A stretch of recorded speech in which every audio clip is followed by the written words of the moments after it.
The Lord be with you. A reading from the Holy Gospel according to Luke. On a Sabbath, Jesus went to dine at the home of one of the leading Pharisees. He said to the host who had invited him, "When you hold a lunch or a dinner, do not invite your friends or your brothers or sisters or your relatives or your wealthy neighbors, in case they may invite you back and you have repayment.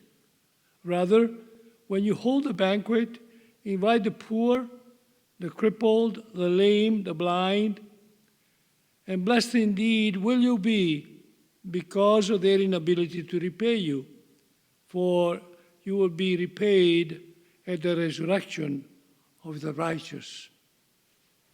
The Gospel of the Lord.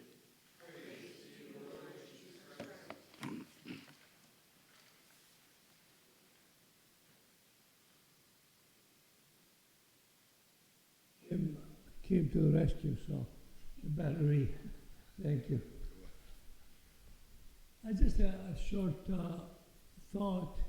It's nice to see these pictures that were there for this big meal. I think it's innate in each one of us to take care of three people: me, myself, and I. Instead, the spirit of the gospel is love the other, take care of the other, let the other be first. That's what the gospel says.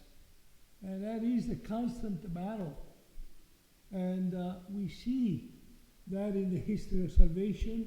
And then when Jesus comes, he shows us and teaches us to be at the service of others.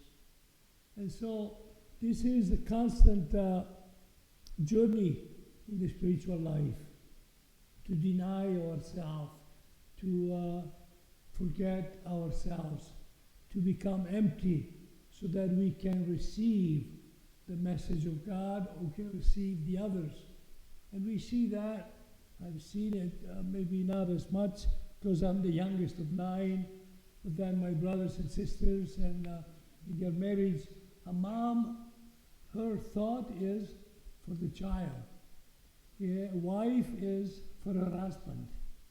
And not that it's natural, because it's something that you have to build, and if it's done out of love, it's rejuvenating, it is a joy, it is not tiring.